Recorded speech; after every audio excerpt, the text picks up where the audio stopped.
Welcome to the IVoT Eye on Investing, a discussion of the markets and investing from a long-term fundamental perspective, hosted weekly by IVoT Academy.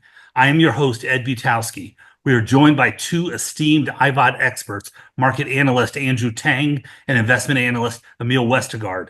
Andrew will take us through the last week in the market and the positive economic data which may impact the expectations for future Fed rate cuts, as well as an update on China and India. Then Emile is going to analyze Berkshire Hathaway using the IVoT Forecaster. Let's remember the IVoT Forecaster is an incredible tool that everybody needs to see and understand. Welcome, Andrew. Welcome, Emile. Thanks for having me. Yeah, thanks, Ed. Absolutely. So, Andrew, why don't you take us through some of the information and stuff that came out this past week on the economy? Great. For start, the biggest event is really the 90-day pause that the White House have instituted or put in place temporarily so that the negotiation between China and U.S. can go on. It's really funny that China claimed to be the winner from this negotiation or this standoff. And on the U.S. side, we see that the China is finally opening up. So that is good news to the market. But we're not exactly out of the woods yet because we don't know how much the disruption is going to cause when it comes to bringing the manufacturing activities or facilities back into the U.S. So the buyers and the sellers, they are still somewhat uncertain as to what is going to happen to their businesses. But so far, they can basically go on and continue shipment and start this planning process. And that really ties into how important it is for the Federal Reserve to lower rates. And I'll pause here. Go ahead, Ed. I was going to say, do you think the Chinese believe that Trump was just kind of doing a head fake all along? Or, I guess it's hard to get into the Chinese head, but to think that he put out this really strong message and then pulled back so quickly. Do you think that they're going to have a true negotiation going forward? Well, I have to partly thank a lot of the China experts that I have tapped into, and they gave me incredible insights with hard data, really giving me the confidence and also my audience confidence that China is in not really good shape. Again, they're going through their version of 2008. There are debt crises that are happening. There is deflation spiraling out of control. So spending has been decreasing double digits. So when you add all that together, we know behind the scenes, China wants to negotiate and needs to negotiate. However, they need to find the right time to do it. And for Scott Bessent to go to Geneva, Switzerland, to do it at a neutral third-party place, I think it was really the right person and at the right time to make things happen. And therefore, the negotiation starts. And this is where it begins, and that's good for the market. So if their market is falling apart, the United States with our jobs seems to be somewhat steadied. Even though a lot of government jobs are going away, we added 177,000 new jobs last month. Yeah, that is the huge difference between US and China. Okay, innovation, it's amazingly alive and well in the US. We can't really say that for China because most of the China's innovation sector is government funded. Do you see any foreign investors, going heavily into China right now? No, it's just the opposite, especially in the auto industry. You see many foreign investments have been pulling money out of China. So the jobs market is extremely weak in China, especially among the young generations. The college grad keeps coming out, and when they keep coming out, they can't find jobs because all the available jobs are already filled. So you have a huge position with unemployment that is getting out of control. And then on the flip side of that, on the US, we're very blessed with this innovation convergence through multiple platforms. And behind the scenes, they are creating jobs. And I know a lot of people are saying that, oh, AI is going to steal all the US jobs. But until the AI sector and the automation sector matures, we're not going to see this, crazy job cuts that everybody is anticipating. We're just a little bit ahead of ourselves. Would that day come? Absolutely, but just not right now. So now let's look at India, because India is the other, major, potential power in the world, which I think this next 10 years is going to be a 10-year period for India to just explode in a positive way. But given that they're very friendly to the US, but they're also now in a kind of a war with Pakistan, do you think that India is going to be able to focus on this trade negotiation? I absolutely do because the situation between India and Pakistan really stems back decades ago. And the recent attacks on Pakistan from India was led to, some Indian tourists were killed. And without conducting any further investigation, they just retaliated. So behind the scenes, I have to say, there are conflicts, okay, because India is working very closely with Pakistan, okay, to build the Silk Road Initiative and other initiatives, okay. So there are a lot of Chinese workers in Pakistan building out the infrastructure for logistics and also for transportation, basically building highways and railways. So China has a closer relationship with Pakistan, and even though China and India together, they're in the BRIC initiative together, India is a little bit closer to the US. And also India is closer to Russia too. Okay. So therefore we see that, there are basically two groups uh, of countries that have potential conflict situation, right? Based on the recent attack. But I don't believe that, these two countries, India and Pakistan, they're gonna, make this or escalate this into a larger war than it already is. I mean, if you look at the border, they're consistently fighting. But they're both smart enough to not get into a conflict right now. It is not the right time for it. So, in my view, I don't believe the escalation is going to occur into something bigger. So I keep telling everybody that the 10-year treasury is the most important rate that we have to monitor and watch. How does the 10-year treasury figure into the valuation of stocks? Yeah, the 10-year Treasury obviously has a lot to do with the yield curve and also indication of inflation expectations, right? And also is the reflection of how the public view the current policies are being administered. And so, as we see the 10-year yield ticked up a little bit at 4.4, we're still a little, we're still finding comfort in the 10-year yield that is not, jumping up out of control. So with that said, especially in conjunction with the CPI data that we just got this morning, coming in at 2.3, from last month's 2.4, this gives, a continuation of comfort that inflation is under control or quite subdued. And if the Fed starts lowering rates, that's on the front end, remember. So the 10-year yield flows freely, and we continue to monitor that very closely. When it gets closer to 4.5, or closer to 5%, obviously that will create a lot of stress in the marketplace, in the bond marketplace. But right now, so far, it's still under control.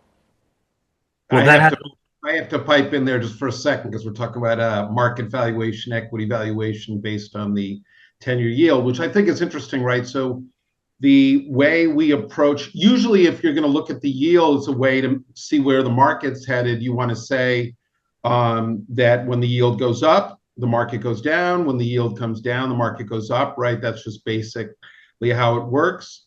On the other hand, uh, if you really, are a long-term investor, you want to kind of ride through that a bit. So what we do at IVoT, just to be clear, is we don't use yield to measure risk. So we actually use a fixed discount rate for everything, which is 4%. And that's actually close to what has been kind of the average long-term yield, right? So we feel that that's a good number to work with.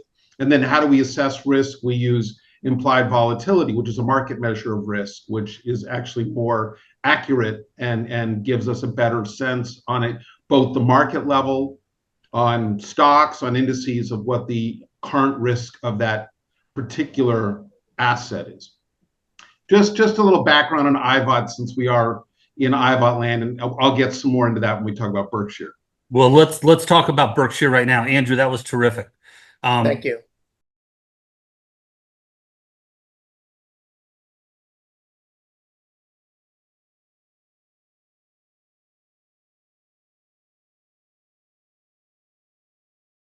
So IVoT Forecaster is one of the most powerful tools I've ever seen in 37 years of being in this business. And Emile is going to take us through Berkshire Hathaway, given that Warren Buffett just announced he's going to retire at the end of this year. And I have some feelings about Berkshire Hathaway as well. I think that Warren Buffett, the great thing about Warren Buffett is that he's old and he stayed invested.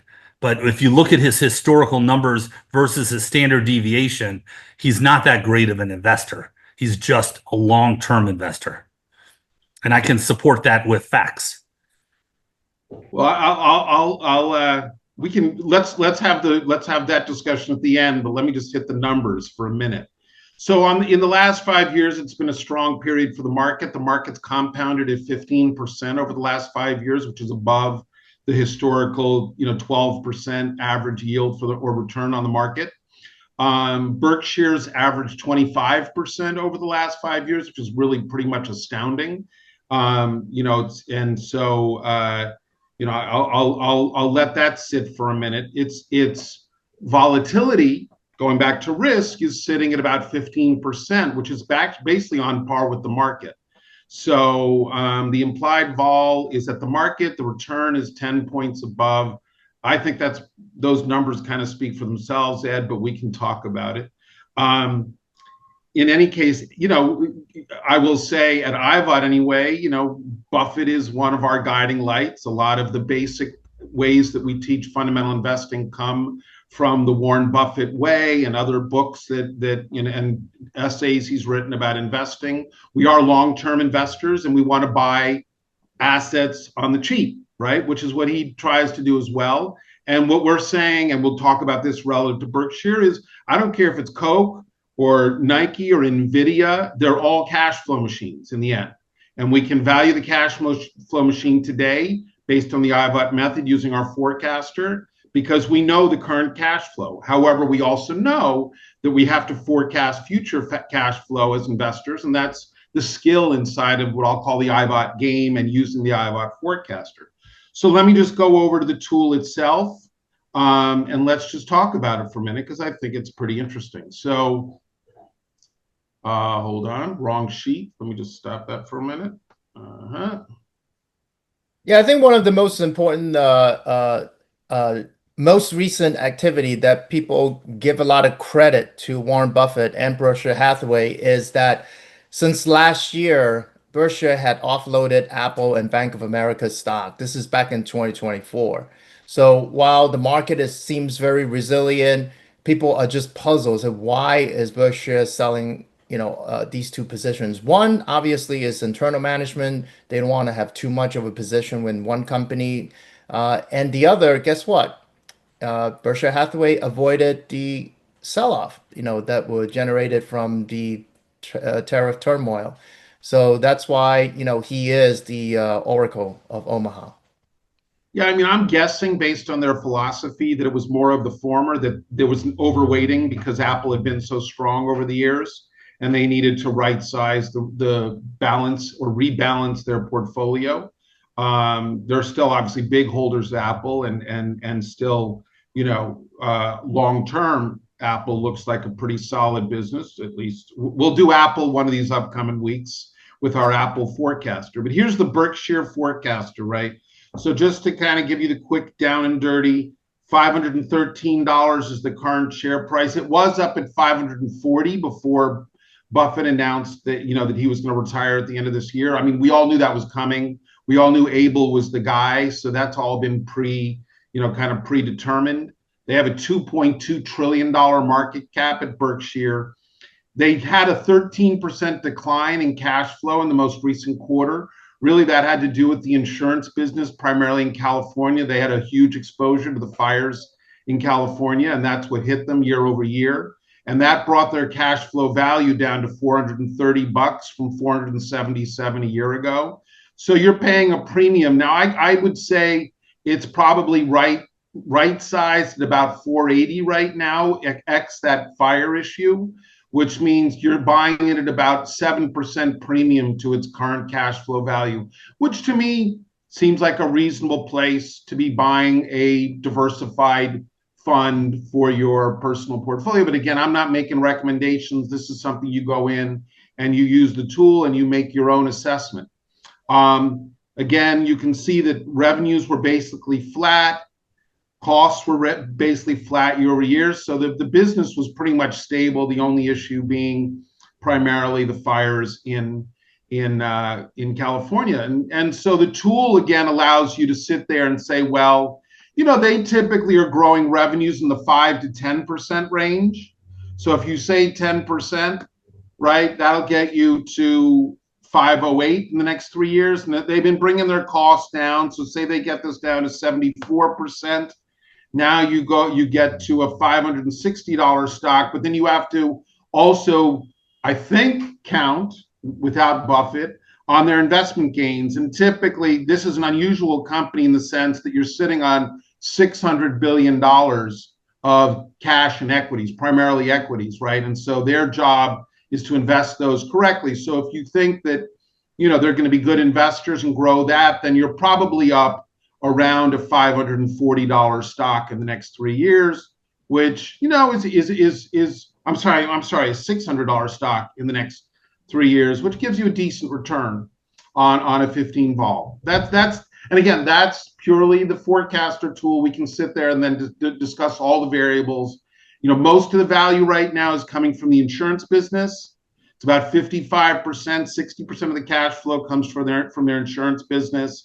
About 30% comes from their investments, about 20% from their other operations. And again, that's actually the part of the business where Abel comes out of. So I just wanted to point out, to support my position, that if you were to look at the historical returns going back since inception for Berkshire Hathaway, even going back 10 years. Can you enlarge that? I can't see it. You can see that the annualized rate of return is 13 with a vol of 17.5.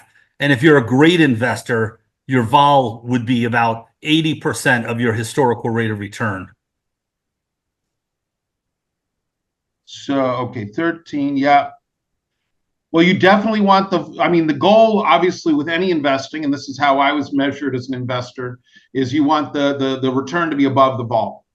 Right, that's the basic goal as a fundamental or really diversified investor. And my goal was honestly to try to get myself. That's called the Sharpe ratio, and I wanted a Sharpe of 2. And honestly, my goal was to blow my investors away by having twice the return to the volatility. And this shows since inception has a historical rate of return of 12 and a standard deviation of 19, and the maximum drawdown in a period of time was 45%. So that's why I believe that the genius behind Warren Buffett is that he's old. Yeah, and to a lot of investors, Berkshire Hathaway is known as the value play, and a lot of people just use that position to cover the large cap value sector. But interestingly, out of the investments that Emile, you showed in your worksheet, out of the about 600 million, Berkshire is sitting at about 348 million in cash right now. So billion in cash. A billion. I'm sorry, a billion. Yeah. So Yeah, it'll be really interesting. Yeah, that's billion with a B. Yeah. It'll be really interesting. I'll bet you all eyes are going to be on when is Berkshire going to invest this money, because that will be a signal So what do you think? I mean, I guess in those, they're probably sitting on a 5% yield on that part of their portfolio, something around that range, right? Yeah, 45% is very typical. Yeah. Yeah. Mhm. Yeah. So Yeah. a lot of people, through 13F reporting or through internal memos or letters to investors, it'll be very interesting because once Berkshire Hathaway starts investing, I think a lot of people are gonna basically jump in with it as it'll serve as a signal for, hey, we can dip our toes in, back into the market because there's still a lot of cash sitting on the sideline right now. So, Emile, do you want to take us through the forecaster? All right. I mean, so again, we were just looking at this, but again, just to be clear, uh, we have 4 billion shares out. It's a $2.2 trillion market cap. The cash flow was down 13% year over year, again, because of the insurance business, and it's currently sitting on a $430 implied estimated value per share based on cash flow, trading at 513. However, again, if you remove the insurance hit, it's sitting at about 480, which is about flat from a year ago. And again, what you get to do with this tool is then do your 3-year forecast. We're always doing 3 years because our view is you can't look any further out on a business than 3 years. So again, if they grow 10% compounded and get some cost leverage, you're getting to about a $560 position, only a 9% return over 3 years, which is not that great. But if they can do well with their investments, which they historically have done well, if they get this up to 800 million over that time, then you're sitting on something like let's see, what does that get you to? A 600, yeah, exactly what I said. A $600 stock, 17% return. Not screaming as a buy, but again, as Andrew said, and I would agree, this is something that you can use as an alternative to the VOO or the one of the other large cap indices. Depending on again your view of this, and I have to review those numbers, Ed. But again, depending on your view of the skills and what's going on and what their holdings are.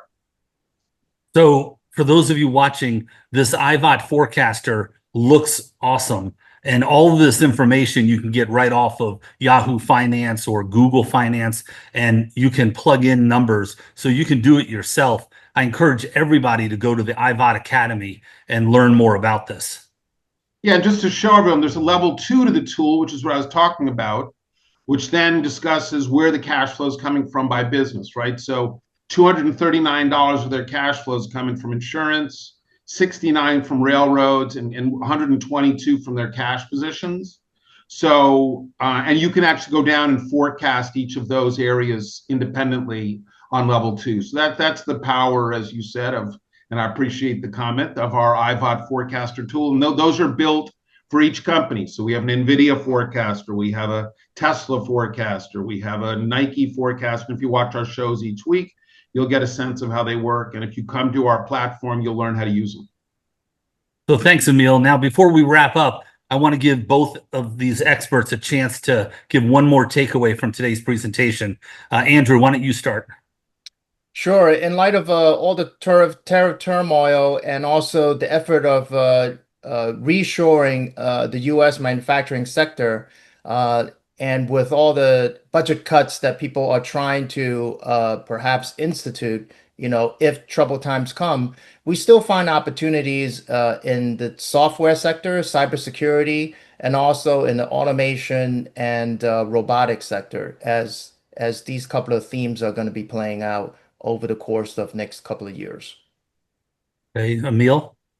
Yeah, and again, at IVoT, we're always stressing, as Ed said, the long-term investor profile, and that's the whole point of the show, is to say that if you compound, $500 a month, if you just invest $500 a month at 12.5%, even at 10%, you're going to end up with compounding to $8.5 million over 50 years, just on $500 a month.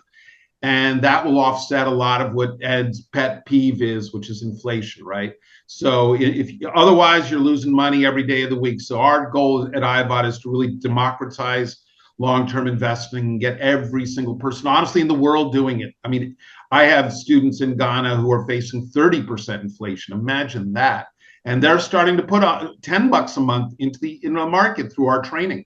It's a very powerful way for them to generate future wealth and protect themselves as global citizens. So there you go. That's the IVoT message. And thanks, Ed, for being our esteemed host. You're always esteeming us. We esteem you right back. Well, thanks, Andrew and Emile, for That's correct. Insightful session. Thank you for watching IVoT, Eye on Investing. IVoT's sophisticated yet simple tools equipped you to analyze, forecast, and manage your financial future, including budgeting, investments, credit management, wealth planning, and business management. Click on the link in the discussion or go to IVoT Academy website at IVoT Academy to learn more about the tools and training and register for a free trial. I assure you, if you go and you register, you'll become addicted to this forecaster and these tools. And we'll see you next week for an update on the market and of our stock of the week. So thank you very much to both of you. Thanks for having me.